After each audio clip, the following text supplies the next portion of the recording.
بسم الله الرحمن الرحيم. الحمد لله رب العالمين. اللهم صل على نبينا محمد وعلى آله وسلم. السلام عليكم ورحمة الله وبركاته. walaalayaal maanta taariikhda ay ku beegan tahay 27 bisha koowaad 2020 waxaan rabaa inaan ummadda la wadaago waxyaabaha aan ku soo dhex arkay muddada aan ku jiray xabsiga al-shabaab. sidaan hore idinkugu sheegay, muddo 3 sano ah waxaan ku soo qaatay xabsiyada qarsoon ee al-shabaab ay ku leeyihiin gobolada. al-shabaab waxay sheeganayaan ku dhaqanka shareecada, balse xaqiiqooyinka yaalo xabsiyadooda way ka duwan tahay. arrimaha aan ka hadli doono ma ahan wax la ii sheegay, waa waxyaabo aan shakhsi ahaan la socday ama la kulmay. muddo 4 bilood ah anigoo ku jiro xabsiga waxaa ii imaaday qaadiga guud ee xarakada. wuxuu ii sheegay in laygu xukumo 3 sano oo xarig ah. xukunkaasna wuu dhacay anigoon la ii geynin maxkamadda horteeda. aanan ogeyn goorta iyo goobta uu ka dhacay xukunkaas. waqtigaasna waxaan ku jiray gacantooda, qof maqan ma ahayn. fursadna iima siinin inaan isdifaaco, iska badhaaf inaan raacfaan qaado. arrintaasna keligee iguma koobna. qof kasta oo gala xabsiyadaas wuxuu maraa nidaamkaas. maxaabiista ku xiran xabsiyada al-shabaab ehladooda wax war ah kama helaan, xataa noloshooda iyo geeridooda. muddo 3 sano oo aan ku jiray xabsiga wax xiriiri teleefon ah kama helin ehelkeygii, booqashana iska badhaafa warkiisa. ehlada dadka ku xiran xabsiyadaas juhdi kasta ee bixiyaan looma ogolo inay la hadlaan ama inay arkaan maxaabiista. waxaa la igula soo xiray qolka aan kaga jiray xabsiga dhowr nin. waxay la kulmi jireen tacdiibin joogto ah habeen walba, heer ay gaareen inay doorbidaan geerida intay ku jiri lahaayeen tacdiibka iyo jirdilka jasadiga iyo macnawiga. mararka qaar salaada cisho kadib ayaa lala tegi jiray duurka. salaada subax ka hor ayaa laga keeni jiray ayadoo dhacwaayo ku yaalaan.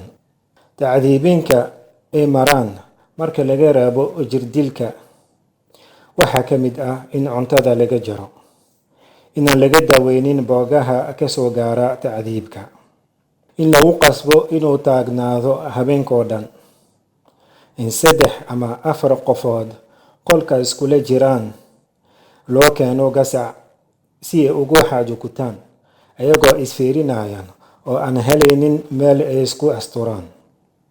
qofka janaabo qabo in loo diido qubayska ilaa qoraxda ay ka soo baxdo. maxbuuska wuxuu ku xiran yahay qol mugdi ah. intuu ku jiro xabsiga qoraxda weligiis arki maayo.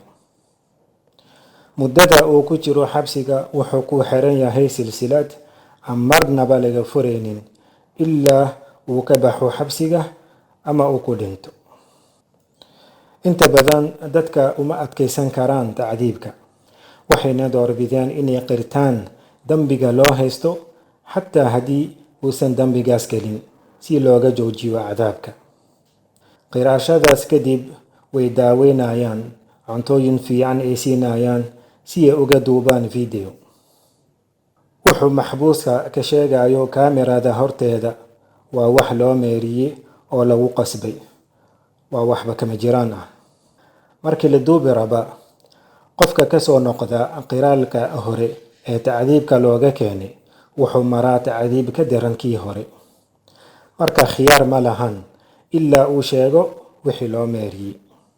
duubista kadib videoga waxaa loo gudbiyaa qaadiga guud ee xarakada iyo amiirkeed. isagana amiirka wuxuu ku saleynayaa xukunkiis videogaas. intaas kadib videogii waxaa soo saartaa al-kataa'ib. qaadiyaasha wax akhrinayaan markii la toogan rabaa aan maxbuuska wax war arrintiisa ay ka hayaan ma leh. isagana wuxuu sheegayo waa wax loo meeriyey.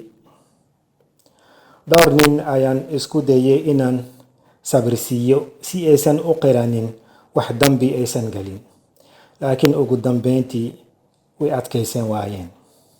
Markaan ka soo baxay xabsiga maalmo kadib, waxaan maqlay in la dilay ayagoo jaasusnimo lagu eedeeyey. Wiilka lagu naanaysi jiray Geele ee Al-Kataa'ib ee filim ka soo saartay ayaa ka mid ahaa nimanka aan qolka iskula xirna. Weerarka ay Faransiiska ku qaadeen Dhuusamareer ayaa lagu eedeeyey, iyo dilka Adeer Cali. Laakiin xarakada way og tahay in labada nin ee howlgalkaas ka dambeeyey oo amniyaadka ka tirsanaayeen ay baxsadeen howlgalka kadib. Qaar ka mid ah maxaabiista waxay u dhintaan tacdiibka ayadoon lala xisaabtamaynin nimanka tacdiibiyey. Ilaalada xabsiyada iyo kuwa dadka tacdiibiyaan la xisaabtanka way ka sareeyaan. Qofku wax ka weydiin karo ma lahan.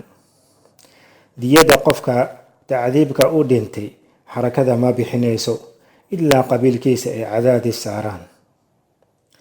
Xaqiiqooyinka yaala halkaas waa sidaas. Banaankana waxay sheegtaan shareecada iyo cadaaladda inay ku taagan yihiin. Nimankaas diinta ay u adeegsanayaan si ay dadka u siraan, wax kale ma aha. Go'aamada guddiga garsoorka ahaa aan hogaaminayay waxaa ka mid ah inay maxkamad Raddul Madaalim furaan, laakiin way diideen. Qof kula xisaabtamayo falalkooda ma jiro. Ilaahay waxaan weydiisanayaa inuu uga aaro dadkii ay ku dulmiyeen xabsiyada dhexdooda. Kuwii hadda ku jiraan Ilaahay ha uga saaro si degdeg ah. walaalkiina Zubayr Almuhaajir. Assalaamu calaykum waraxmatullaahi wabarakaatuhu.